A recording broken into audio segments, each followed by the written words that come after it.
Welcome back to the New York Sports Exchange, episode number 153.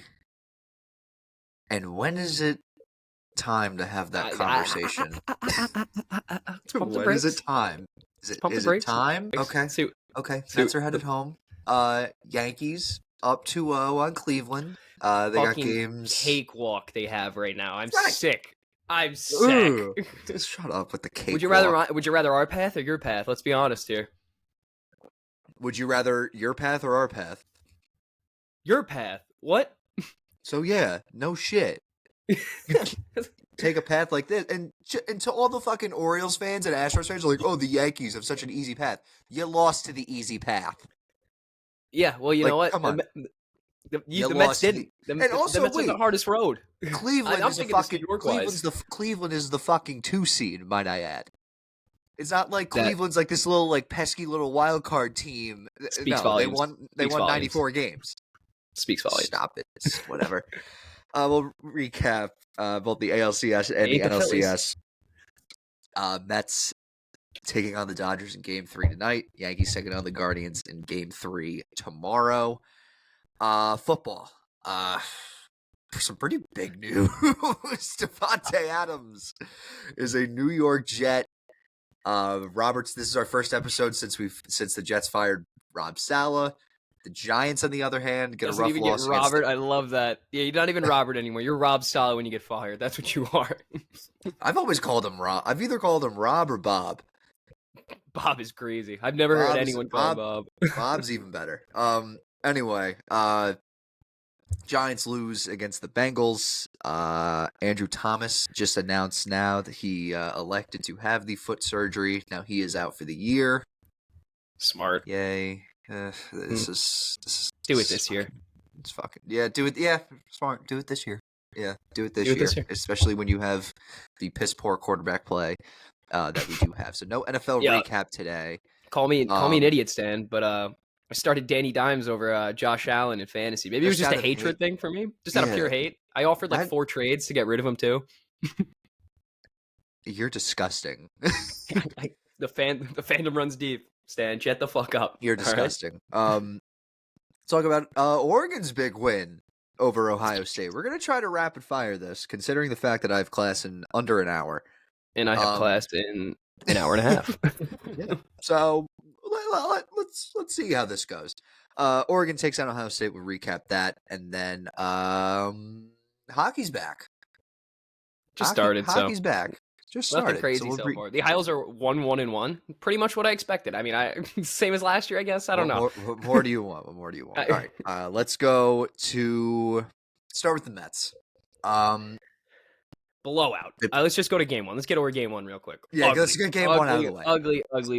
It was a mix of everything went wrong. Poor base running, poor fielding, poor pay. I mean, it was just they got. And you know what? The decision to start Kodai Senga was not a smart one, if you ask me. You know what? I'll all right, that's fine.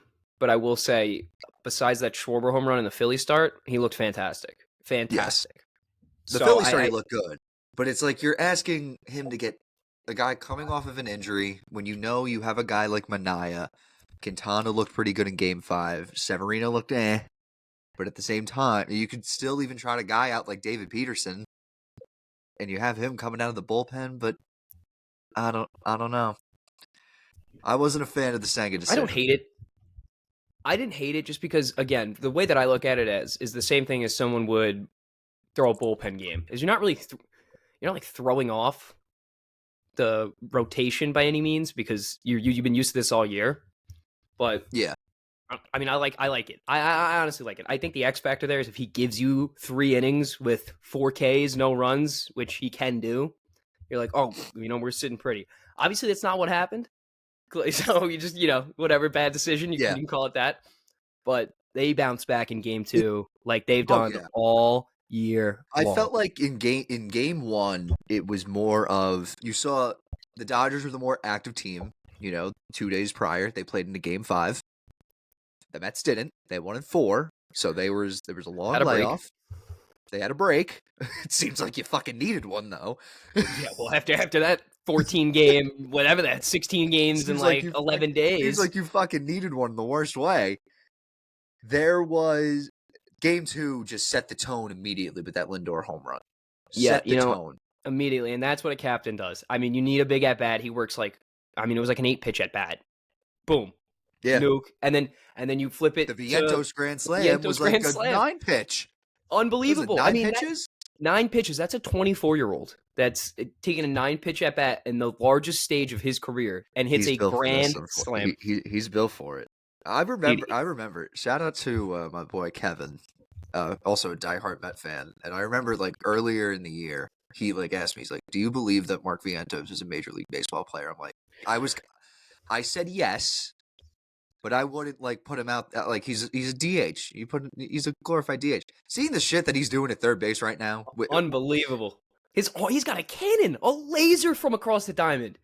Unbelievable. And to think that you open the year being like, you know what, Brett Beatty is our third baseman.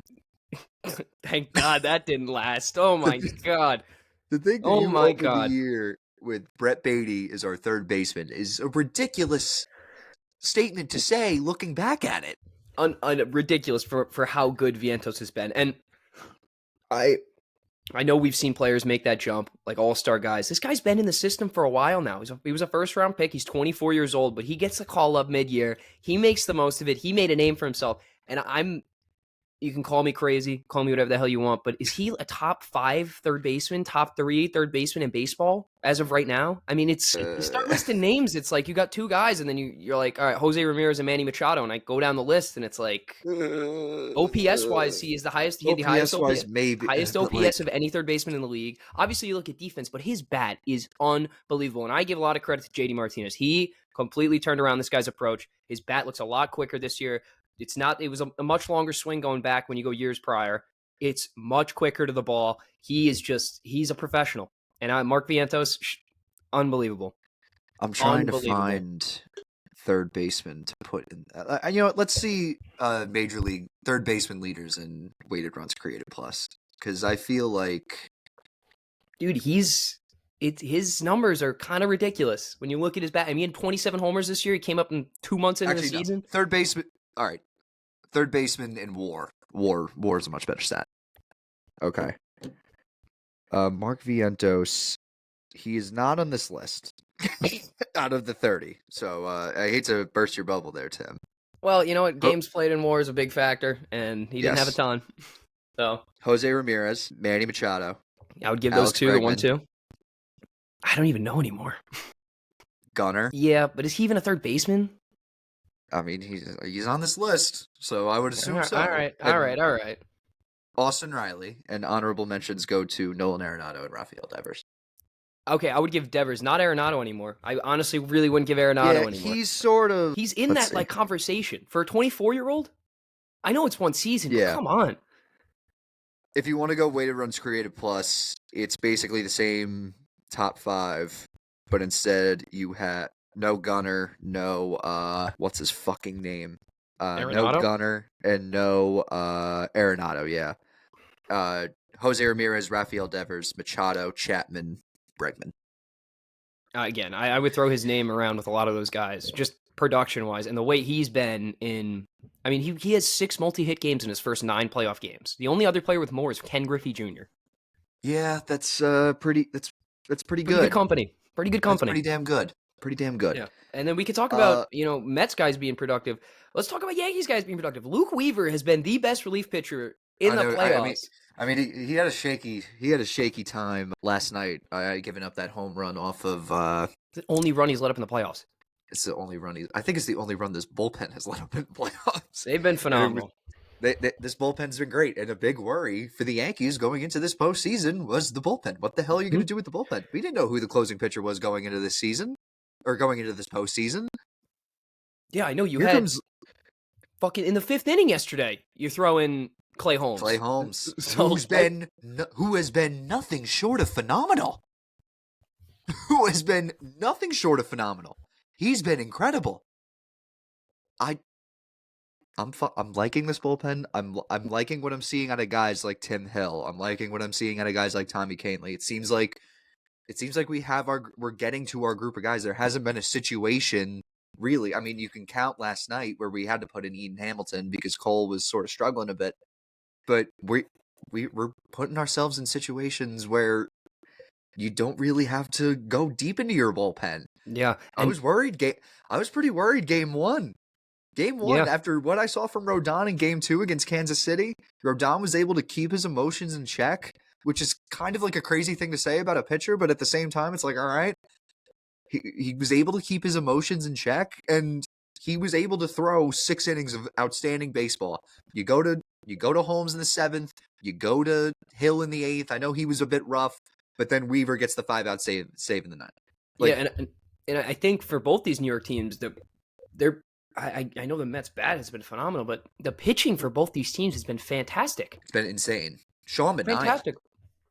I give that man any amount of money he wants. Whatever he wants, give it to him. Whatever he wants, give it to him. He is an ace. It's the arm angle is just. He's Chris Sale 2.0, and this is very Chris Sale-like. The thing with him is that he elevates that sinker ball, and he works 2 pitches to lefties, and he has a 5-pitch arsenal that he can work to righties just to work them away and in.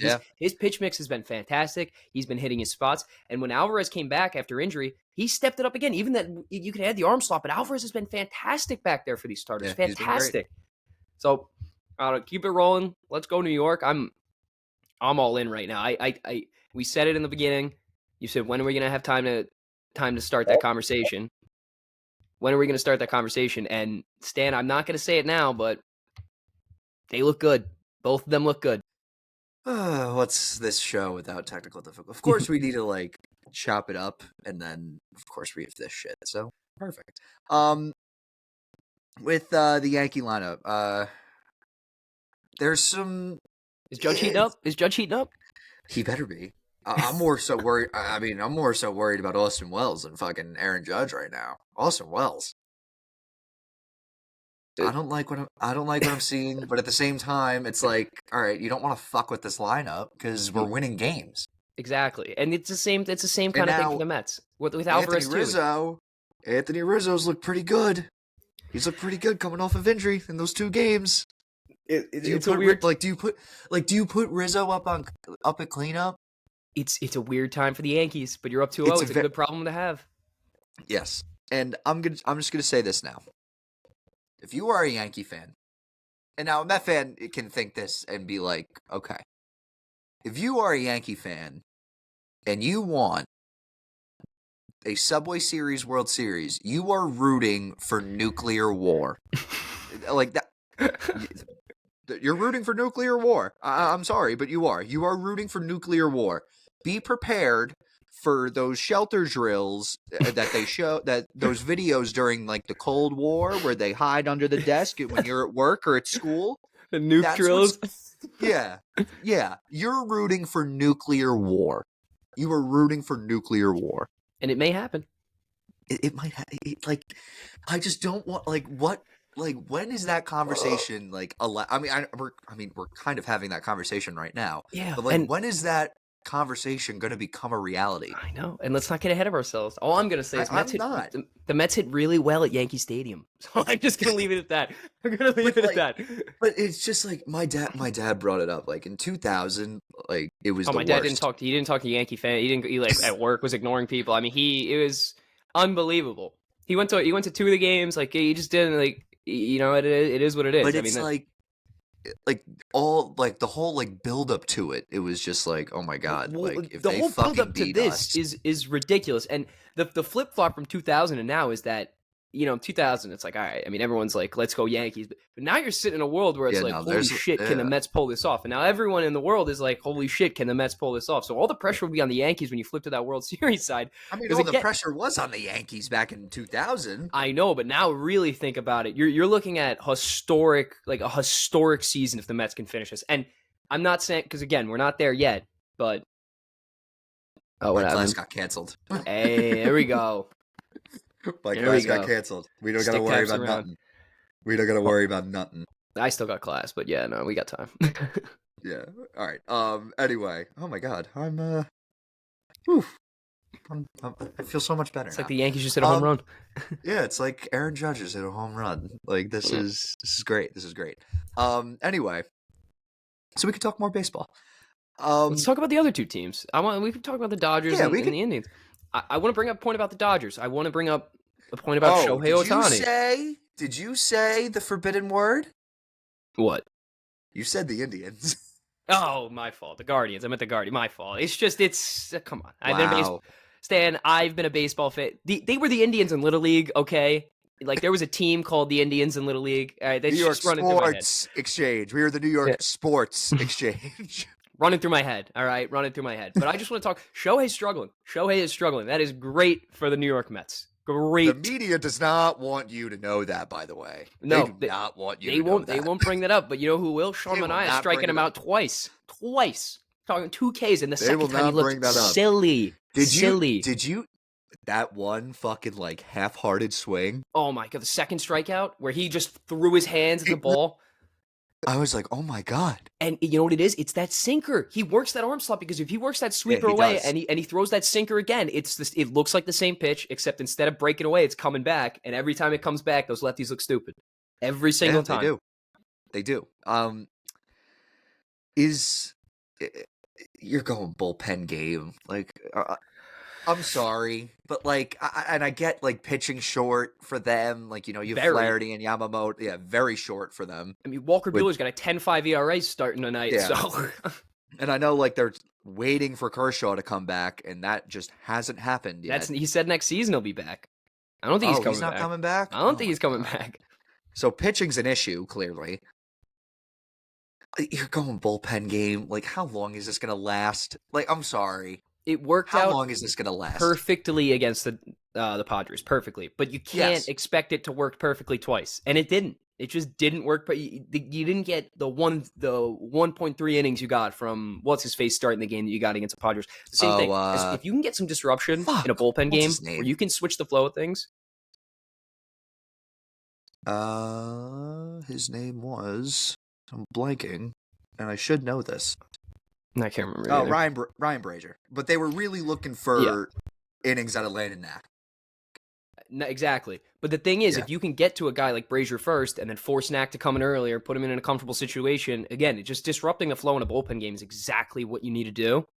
They worked high counts. I mean, 8 pitch at bat to start the game, 9 pitch grand slam. Even if it's not a grand slam, a 9 pitch at bat against a bullpen game that's what you're looking for. You're looking for good ABs, long counts, and that's what the Mets did.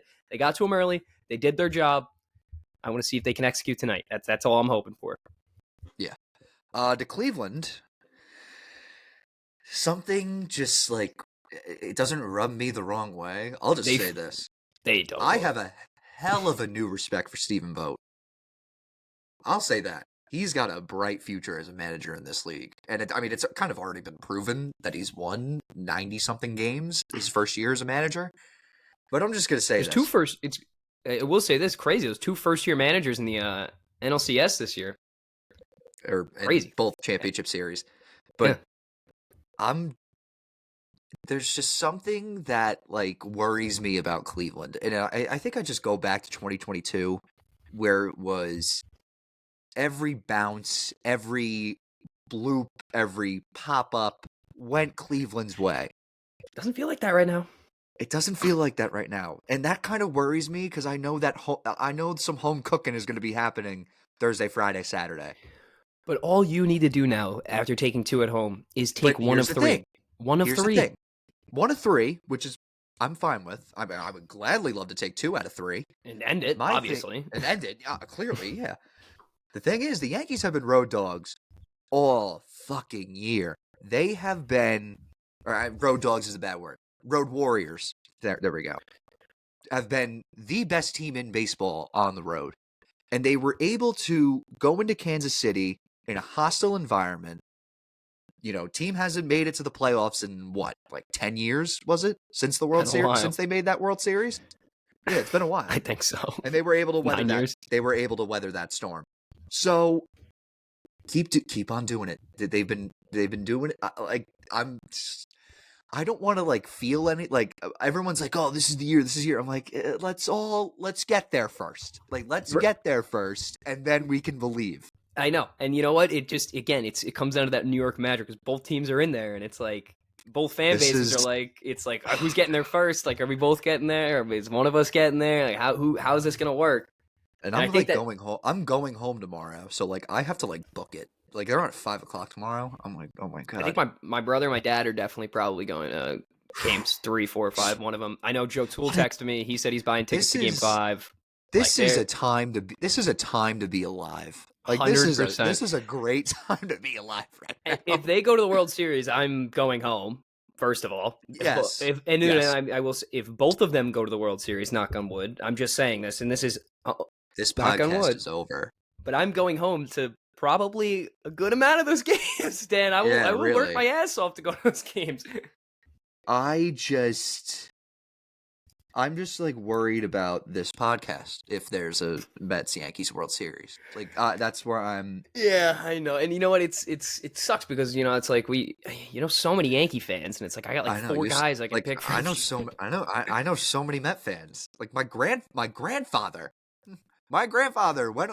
came off the boat from Ireland in 1962 or something like that. I don't know what year. But still, he was like, you know what? New team? Fuck it. I'm a Met fan. And now here we are. He's been to a World Series game. He went back in 15. Did he go to any of the winning ones? 69 or 86? No, he went to. I mean, he lived them, but no, he went to the Daniel. I think he went to the Daniel Murphy era game, if I'm not mistaken. Oh, yeah. I mean, like every game has the Lucas Duda throw, the Daniel Murray. Like every game, that series haunts me to this day because it was literally just the Mets beating themselves. Like it was just the Mets just beating themselves. Like and then that. All right, whatever. All right, whatever. My one worry from the Yankees, and this is the last thing I'll bring up, baseball-wise. I am a little bit worried about Luis Gil. Just because, and I know opponents are hitting like what? Like his opponent batting average is like 180, something like that. Like he's been pretty unhittable. My two worries are, one, he has not pitched in a while, and number two, he has those control. This has always been the problem with him. And it's so, like, funny to say how, like, this guy made his debut when I was a senior in high school. I'm a senior in college. And he's still a rookie. This is technically his rookie year because he had Tommy John a couple years ago. But I'm going to let Clark do his thing. If we go up 3-0, then I'm like, okay. If Luis Gil's coming in and we're up 2-1, that's where I'm, like, sort of... My heart's kind of bumping out of my chest. It's like a tough game there. That's good. It might be a tough game there, and hopefully he can deliver, but we'll see. And the issue with that is you really don't want to make that a bullpen game where you start him and now you're going through four guys, and it's like, all right, well now we're beat up going to the next game. Marcus Stroman. You know what? I said it forever ago. I mean, we can go back to like May, December. Yeah, I mean, like. I've been saying this for forever. His arm once his arm falls off, and it's always at the All-Star break. It's wraps. You throw him out there. It's over. Yeah, it's over. Yeah. All right, you can't pitch. Other important New York sports stuff. Let's go to football. The New York Jets have fired Robert Saleh. You're happy I said Robert? Yeah, we'll start. Let's start from the beginning and where it started. Yes, the Jets fire Robert Saleh. They make Ulbrich the interim head coach, which a shock. Was it the right move to make is my question. I have another question for when we bring up you guys traded for Davante Adams. I think it was the right move for the offense. I think defensively, they're going to take a little bit of a hit. There's a lot more impact now on Ulbrich calling the defensive plays than there is before, because now he's got to manage the whole game while still calling defensive plays. There's a lot more to it for that. It will affect the defense, I think, a little bit. We saw it. The run defense was fucking abysmal on Monday night. Not good. Abysmal. And for me, that was the main issue that I wanted them to fix. Obviously, the receiver issue was Mike Williams. Just what the fuck was that? I mean, what the fuck? Dude, Aaron didn't give him the best throw. I'll say that. All right, fair enough. But how do you fall? I know. It's a tough situation when he fell, but like, let's all be honest here. He did not give him the best. That was not the best throw I've seen. Fair, but if he's on his feet, and we saw him at halftime, perfectly complete a Hail Mary. So all I'm saying is, you don't fall, you make that catch, or at least break it up. And And this is the thing that's been killing them all year is these late drive turnovers. It's these late drive turnovers. At the same time, though, Breece Hall was wide open to at least get you in field goal range, to at least give you a shot. And I know Zerline, I don't know what the fuck he was doing, but and me, the announcer, I get it. It was a little bit windy, but come on, the flags aren't even moving on the post. Like, you missed the first one. You knew there's going to be more wind. I don't know how you go take the second one that's closer, and you're like, all right, well, you're going to chip this one in and just hit the post. Whatever. I mean, things happen. All right, you move past it.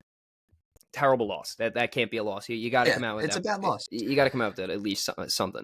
Like a win. It's got to be. So now you trade for Davante Adams. And before the Davante Adams trade, let's even go before that. Yes. Hassan Reddick's agent, he fires his agent, hires a new agent to get traded. So I saw that first, and I thought, "Fuck!" That's the first thing I thought was that stinks because I was banking. Yeah. I mean, that's again, run defense was abysmal. That is a guy that helps the run defense. Kinlaw was awful. You got to bring some guys in here. Terrible. He was terrible.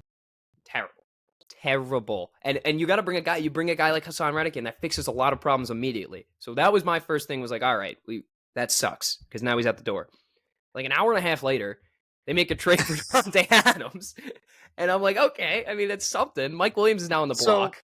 Yeah. So my thing with this trade is, and I'm just gonna say it, and I think Bill Simmons said it best here. They blow a must-win Monday night game to be first place in the division. And they blow that game because of their putrid run defense and their kicker and 110 yards worth of penalties. And then you panic trade for Davante Adams. That's where I start. My question, like, you know the meme of that kid winning the spelling bee and the confetti's falling like on him and he just like isn't reacting, like he's like literally just like standing there like frozen. Yeah, that's I feel like that's every Jet fan.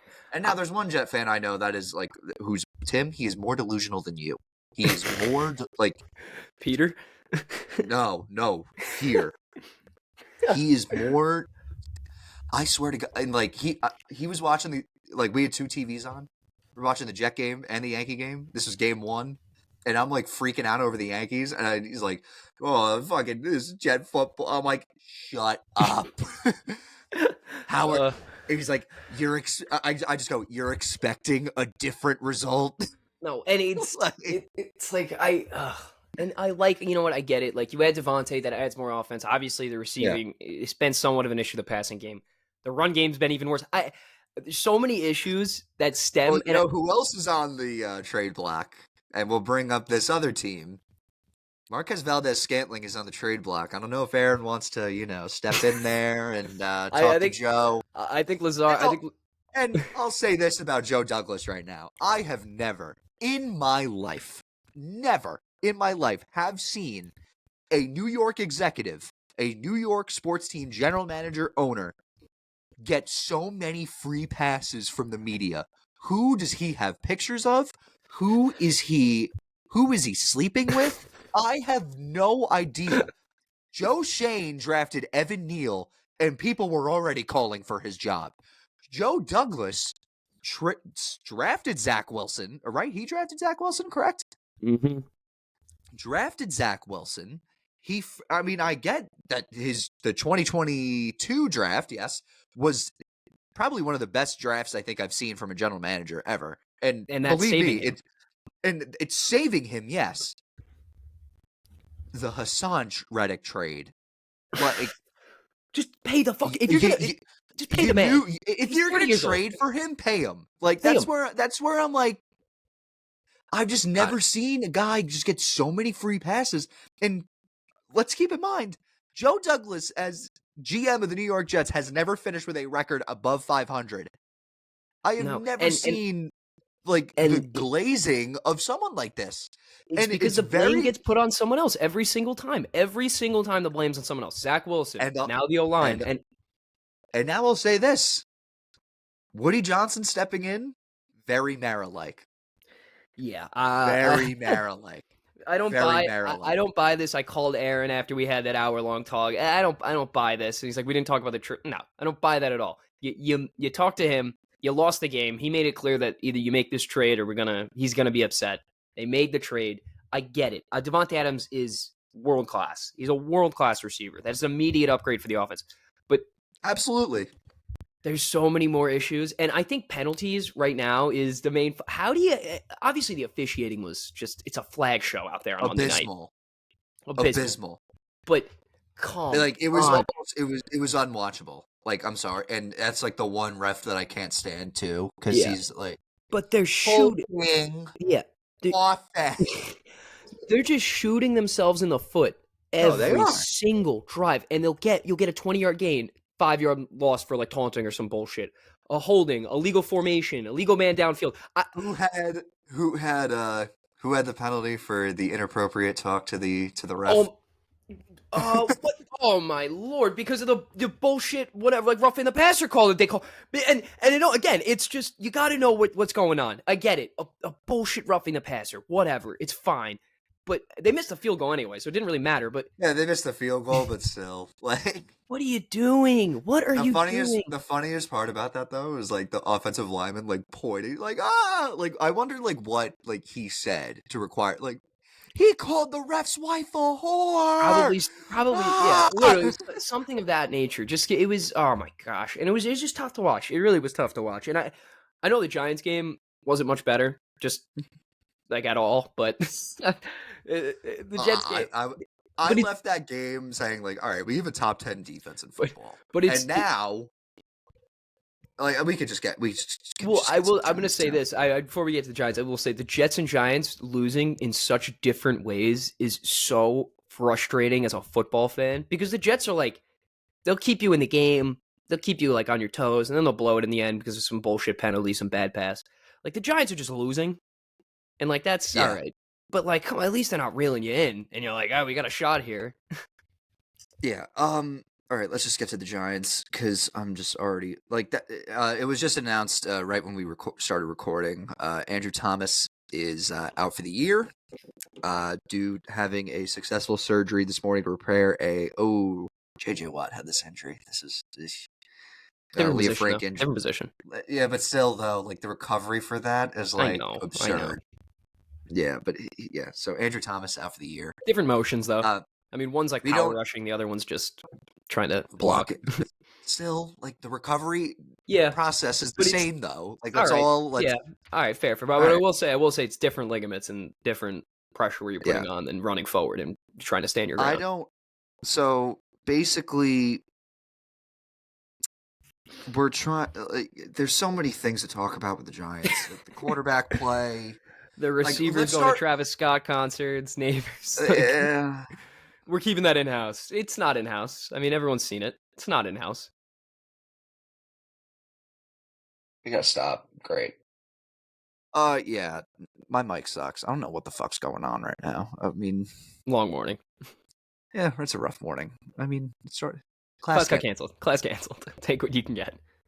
Yes, absolutely. Yeah, Malik Neighbors going to the Travis Scott concert. I kind of want to say it's a non-issue. It is a non-issue. There's so many more issues that you should look at than a guy going to a concert. There are a lot more actual issues at hand here.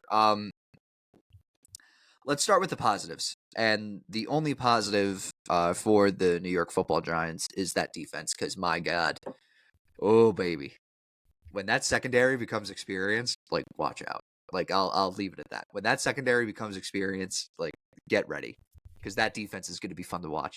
Dexter Lawrence having 7 sacks through what are we at? 6 weeks? 6 weeks of football? Yeah. As a nose tackle. Yeah. As a nose tackle is insane. And I know Kayvon Thibodeau's on IR.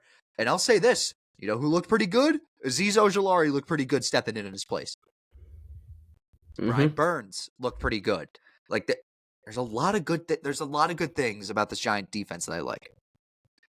The offense, on the other hand, it's the worst offense in the NFL. I'm sorry, it just might be. It just might be. the Cleveland Browns exist, Tim, who we beat and put up like 28 points on. I know. Well, I mean, it's a different issue in Cleveland. I don't even know what the hell what they're gonna figure out there, but we'll get to that in a minute with the Amari Cooper trade, but.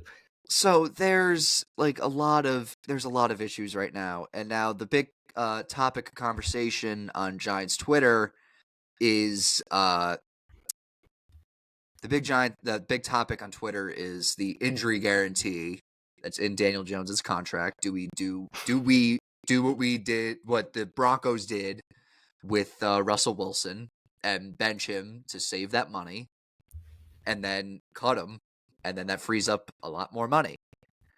Dan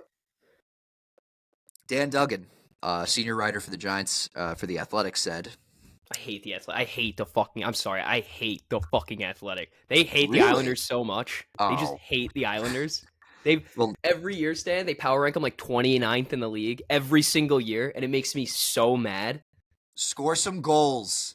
Then maybe we can fucking have that conversation. That's what they say every single time. It's like, this team's just boring to watch, 28th. I'm like, all right, what? Like, you didn't even give me an explanation. You just said 28. Like, that's it?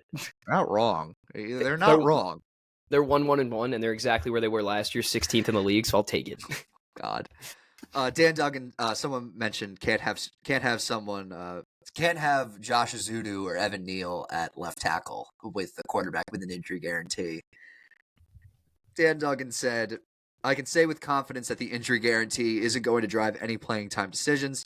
Now, maybe if the team and or Jones bottoms out, he could be benched, but I don't believe ownership will greenlight playing a perceived worse quarterback due to the injury guarantee. Who's your backup? Drew Lock. Yeah, it's like, I'll just say this. I said this after week one. I said it after week one. I always say that I hate the people that are like, oh, like put in the backup, it can't get much worse. Because Tim, as a Jet fan, you know that it gets worse. Can't get much worse. Tim Boyle's bad. In this situation, it cannot get much worse. Physically cannot get worse. Like with how terrible he has been, he cannot get worse. Even funnier, Daniel Jones has not thrown a touchdown pass in MetLife Stadium since the game that I went to almost 2 full years ago when they beat the Colts and clinched a playoff spot. I will say, though, great job at managing the football this year. I think he has 6 touchdowns, no interceptions. So he's been a great manager of the game. No, he got picked off the other day in an abysmal play that I think I saw Bo Nix make the same mistake. The only difference between Daniel Jones and Bo Nix is that one's a rookie and one's in year fucking 6 and making $160 million. It's absurd. It's absurd. I can't do it anymore. I can't do it. Last year I had hope. We all remember last year. I was like, this team might make it to the playoffs. They might do it. And then we lost 40. And then we lost 40-0. Yeah, 40-0. And now I'm seeing Jaden Daniels might win Rookie of the Year. Might win Rookie of the Year. Probably will. With our division rival, who I haven't worried about in fucking years, and now I have them the corner of my out of the back of my mind. It's like, oh, Jaden Daniels better than the Cowboys. Good. They're better than the Cowboys. They might be better than the Eagles. Oh my God. Sirianni is just talk about fucking hall pass. He's the fucking worst. And I know like Philadelphia fans are like kind of like, all right. Like I know that they're all up in arms about not firing anybody for the Phillies on the Phillies coaching staff. Like they extended Rob Thompson. Like they're not firing anyone. And you know it's a bad sign when Dave Dombrowski is like, I don't know where to go from here. But anyway, I'm telling you right now, the Eagles do not make it past the wild card. Like they're going to make the playoffs. If they do not make it past the wild card, he has to go. But he won't. To go. He won't. He's got to go. He has to go. He's not a good coach. Their team's so talented for them to be playing this bad. I can't say what I really want to say about him on this microphone, but I don't like him. I don't like him. We can leave it at that. And then Dak Prescott, like this is the run game stinks. They throw the ball 50 times a game. And they're just This is what happens when you start. For $8 million. Time out. This is what happens when you start your off season an hour before kickoff, week 1 on Sunday. Like, this is what did you expect? They fucking stink. And then you got Jerry Jones on going on radio talk host talking about, I'm going to fire you if you keep talking about how bad this team is and these moves that I've made, what I've done wrong. He's like, you're not talking about what I've done right. Buddy, you just lost 47 to like 9. Yeah. What do you expect? What do you expect? Exactly. I don't understand. As long as Jerry Jones is the owner of the Cowboys, and I very much mean this, they will never win anything. They will never win anything. Ever. He completely destroyed the team. He's I don't want to say it, but he's Brian Cashman. Yeah. No, he is. He's worse than Brian Cashman. He's much worse than Brian Cashman. And I know I shouldn't be dissing our general manager, but we're 2 wins away from going to a World Series. But let's all be honest here. Brian Cashman still has a job because of that three-peat in the 90s. Mm-hmm. Mm-hmm. Yep. Or 90s and 2000. And going to 4 straight World Series. But it's been a while. It's been a while. The other trade, literally 5 hours after the Jets traded for Davante Adams. They had to do something. Bills had to do something, and they did. Amari Cooper is a Buffalo Bill. This gets him out of purgatory, number 1. What is he anymore? What even is he? I don't know. I haven't seen him playing like a competitive brand of football. Well, when you have Deshaun Watson, I'll just say this. That's what I'm saying. I haven't seen someone throw him like a competent pass. Time out. He balled the fuck out when he had Flacco at quarterback. Now True. imagine what he's gonna do when he's got one of the best quarterbacks in football. No, I know he's gonna be phenomenal. He's gonna be dangerous. He's gonna be very dangerous. I'm leaving it at that. And now we're gonna see who's gonna be more productive. Is it gonna be him or is it gonna be Davante? Yeah, who made the right panic trade? Like that's kind of what it is. Literally, who made the right panic trade? Any other NFL stuff? How much time do you have, Tim? Because I gotta probably be out of here at like 11:30. Russell Wilson's starting on Sunday against the Jets. That's stupid. That's so dumb. That's so dumb. Yeah, I mean, I will say though, Justin Fields has been a little underwhelming these past 2 weeks. He's been underwhelming, but like, come on, like really? I think they just have such a short leash with him that they can have. That now they're like, listen, we showed what he can do. Now we're going to show what Russell can do. And next year, one of them's out the door. And whoever we decide to stick with, and you know what, we showed what the other one can do. So now he has value. You know what I mean? Like I feel like they're trying to build him up. You're right. Trying to think of other NFL stuff. Oh my God, when is Doug Peterson getting fired? When is this going to happen? Will it? Obviously, you can't like. What if they fire him after the London game? If they lose the Patriots, and I'll say this, Drake may look good, despite the media saying that he was gonna die. 2 40-yard bombs, nice. Yeah, no, he looked pretty good. I mean, it's probably the most excited I've seen Patriots fans since they made the playoffs with Mac Jones. I live with Patriots fans. I had a few of them saying that's probably the first 40 long. It's probably the longest ball I've ever seen since Tom Brady. Since Tom Brady, yeah, exactly. Yeah, but when we look back on it, and it's just so funny to think about it. When we look back 5 years from now, and I heard this on Part of My Take.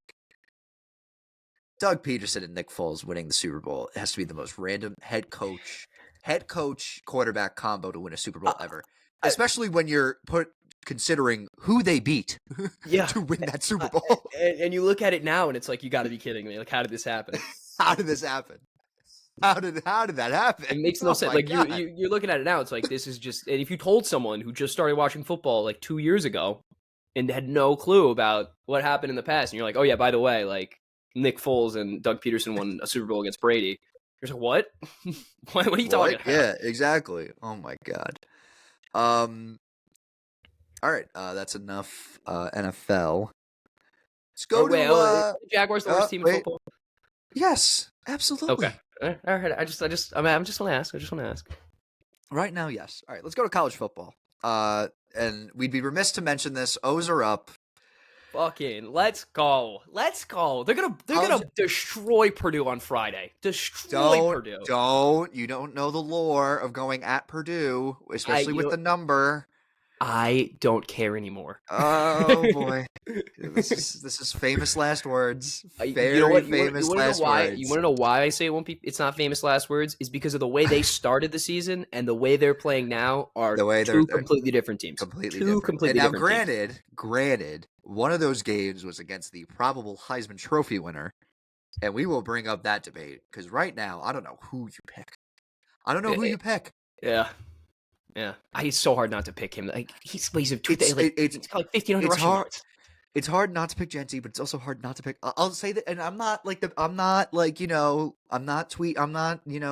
a Power 5 head coach gets fired, and I'm not like, well, Dion's been looking at some jobs lately. Like no, but like the shit that we're seeing from Travis Hunter is insane. And I don't know what we're gonna. It's gonna be a very interesting vote. Yeah, and it is. You can't go wrong with either. Call me fucking nuts. Just call me nuts. You're gonna call me nuts right now. And you can call me nuts, of course. Yes. All said and done, Gabriel's in that 3 pick at the end of the year. Yeah, who is that 3 pick right now? Yeah, I mean you might not be too because far-fetched. I'm knock on wood. I'm gonna knock on wood here because I'm not saying they're going to. But if they go undefeated, the Heisman Trophy is a "What have you done for me lately" award. Now it is. It's a quarterback's award. That's what it is now. Well, yeah. Well, the two favorites are a running back and a wide receiver. And I guarantee by the end of the year, it doesn't finish that way. Let's see. ESPN midseason Heisman watch. We got a loaded weekend of college football this weekend. We are blessed. We are blessed. There's like too many sports on, dude. I'm watching like 4 games at the same time. Yeah, really. Like this is getting insane. Let's see. Oh, Cam Ward. Oh, okay. Yeah, that makes sense. But at a certain point, he's looked pretty good. Phenomenal. But at a certain point, I'm just going to say, if Oregon does, knock on wood, end up going undefeated, we're looking at a completely different conversation here. I'll also say this. Give Cade Klubnik his flowers, though. Yeah. If you were here's the thing: if they did not play Georgia week 1 and got mollywopped the way that they did, Clemson would number 1 be undefeated. Would probably be undefeated. I know that there's. Here it is. Here are stats: 1,500 yards, 17 touchdowns, 2 interceptions, 5th in the nation in QBR. 105 of 55, that's 68% completion. 21 total touchdowns. A 183 rating. That's pretty good. It does go to show you how talented Georgia is, and that might be Georgia's saving grace. Yeah, and I'll just say this: Georgia's going to DKR, and it's one of the toughest places to play. Does Georgia get in as a 2-loss team? Because I think they do. Yeah, I think they can. I will say this, though. If Bama loses 2 games, I don't know if... And that was a close one against South Carolina. I know, and I'm very close. Do they even get in? We'll see. I think that Vanderbilt loss has to be too much for them to be like, all right. They got to take on Tennessee. Let's see Alabama's remaining schedule. It's the 3rd Saturday in October. Like this, we dream of days like this. They got to go at Tennessee, and it's a pretty difficult schedule. At Tennessee, home against Missouri, at LSU, Mercer, that's a win, at Oklahoma, and then home against Auburn. It doesn't sound easy. I mean, the way they're playing right now, too, it's like, I don't know. I don't know either. Trying to find some other games. I mean, the 2 big headliners are Bama, Tennessee, and then Texas and Georgia. Are we 3 and a hook? I'm not surprised. Let's go to some hockey. NHL in full swing. Rangers. Yeah, they look good. Oh, we haven't discussed this.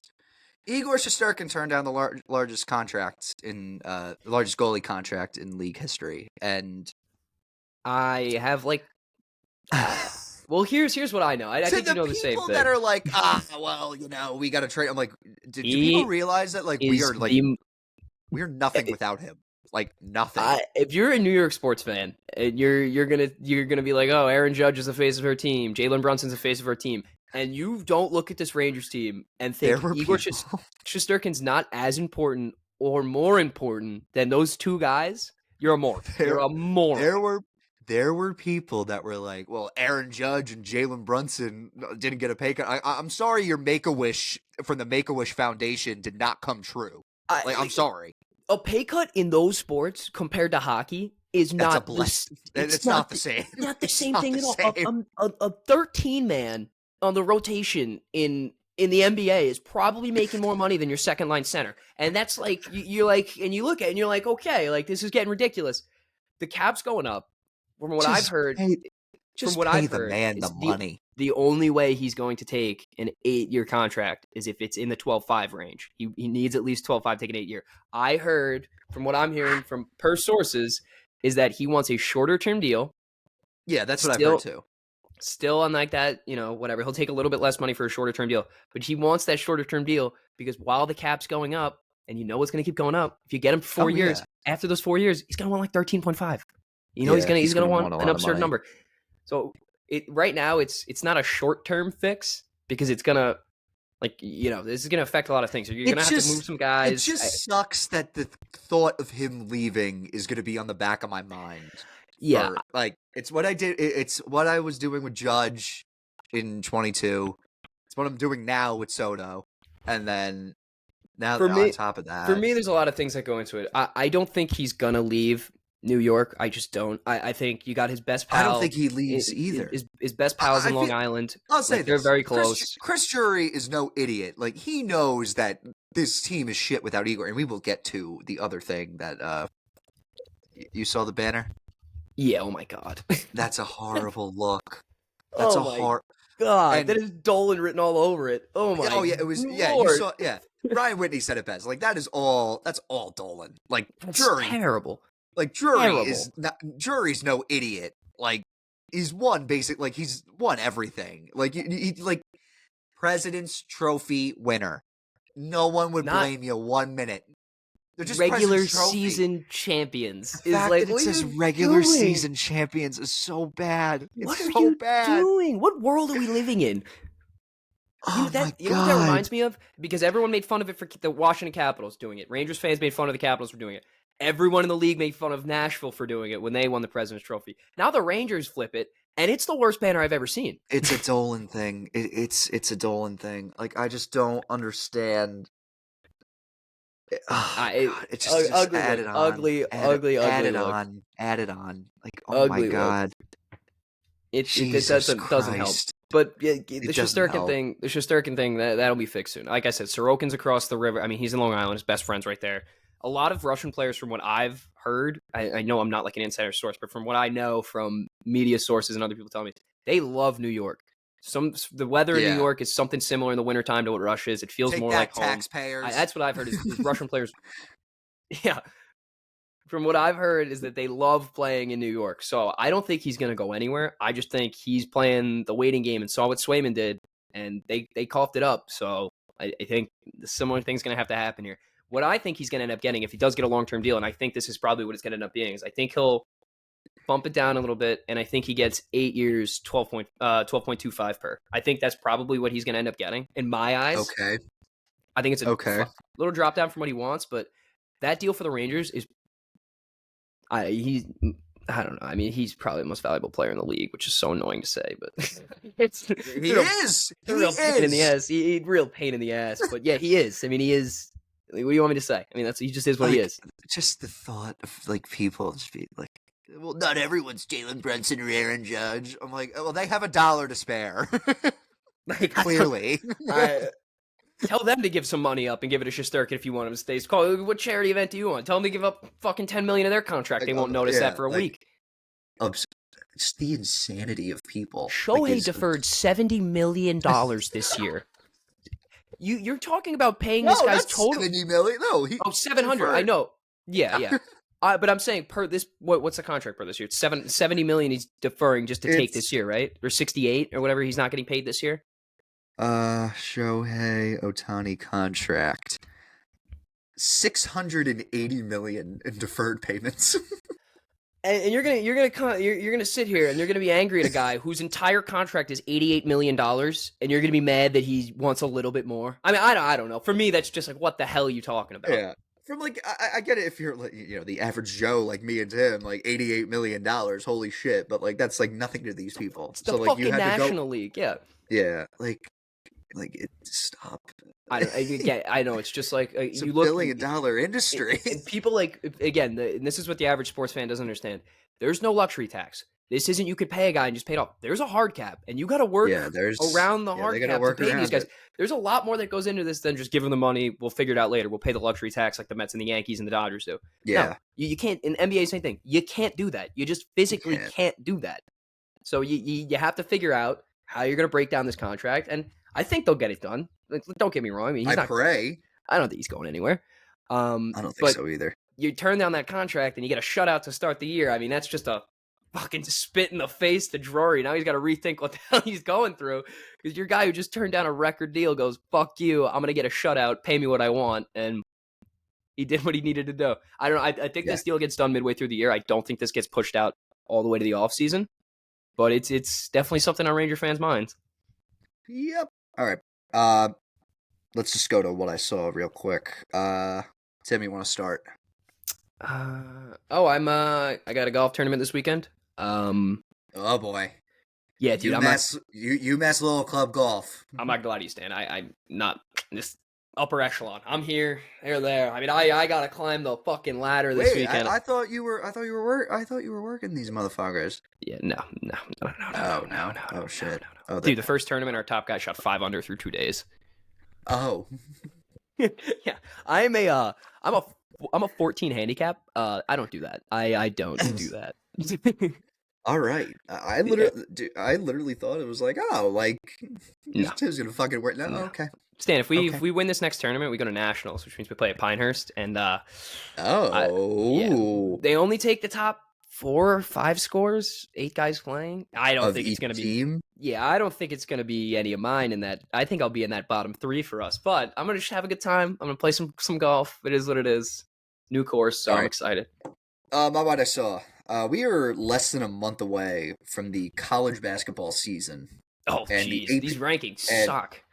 The AP poll means fucking nothing. It really does not mean shit, but it's just nice to have the discourse. I will say, is Duke underrated in the AP poll? Dude, they're probably the best team in the country. Like, I don't know. I'll just say, I already put the future down on them to win the national championship. I already put the future down to win the ACC regular season title. Like, dude, as good as Zion Williamson is and was in college, I haven't seen a player like Cooper Flagg. I'll say this. Ever. As good as Zion Williamson was, he did not have the team that Cooper Flagg has. Like, yes, there's a lot of freshmen on this team, but there is so much experience and depth that this Duke team has. Yep. It's insane. Mason Gillis, Sion James. Sion James is going to be Duke's version of OG Anunoby, and you will thank me later. Who else? Malik Brown, transferred from Syracuse. Like, Mason Gillis shot 40% from 3 last year. They're a good team. And then they're a really good team. Proctor as well. Remember the name, Tim. I'm just going to tell you this right now. This kid's going to be a top 5, maybe top 10 pick in the draft. Con Knuppel. Remember the name. He is the X factor for this team. He is the X factor for this Duke team. And I'm locking it in. And I love the attitude from Cooper Flagg. Duke had a live practice for patients for Duke Children's Hospital. He fucking dunked on Malawach, who's like 7'2", and he just screamed out. He's like, "Give me that fucking shit!" I'm like, "That's my dog." I will That's say, my guy. I will say, from what I see from Cooper Flagg and a way that this could benefit Duke for him play style is let him be him. Don't confine him to the college basketball structure. Yeah. No, Duke does that well. Duke does that well. As long as he's not a creepy Mormon that's dating his babysitter, I'm completely okay with it. There you go. Just let him run the offense. With it. I get college basketball. I understand the systems and everything. Teams can win, anytime. That's just how it works. But you let that guy be him, no one's stopping him. I mean, he was dominating the USA camp against NBA players. So you're gonna LeBron James. Yeah, like, and you're really. gonna, this isn't anything for him. Now I want to ask you a question because now we're on the last thing for what I saw. Is Rutgers underrated? We haven't seen him play yet, but I'm gonna say so. This is why like the AP poll's kind of like all like mush. The AP poll, like, they don't like value the inexperience. They see a name, they see guys like Dylan Harper, they see guys like Ace Bailey, and they're like, okay, like we're not gonna give you like fucking like a top 10. Like, oh, we'll put you at 25. Ken Pom, however, values that inexperience. Rutgers is like in the 60s according to Ken Pom. So take that for what you will. Now, Duke is like the one exception to this rule because of how much experience that they're bringing back with Proctor and frickin' bringing in Gillis and Brown and Sion James. I'm getting chills. Imagine we get a fucking Yankee World Series and a Duke National Championship. Oh my god. Yeah, this might be the year. Mets World Series, Rutgers National Championship. This might be the year of me. Like, people need to realize that. Like, this could be my year. Maybe I'll hop on the Rutgers basketball train for this season. Maybe that. I want to go on like a tour of college basketball games during winter break. Yo, if we're over for fall and Rutgers is home, we should go. Like for Thanksgiving break. Oh yeah. Thanksgiving break if Rutgers is home. Are you kidding me, Stan? Are you? Let's Let's see. For football or for fucking basketball? For football. Oh, for football? Let's see. Yeah. Well, let's see. Rutgers football.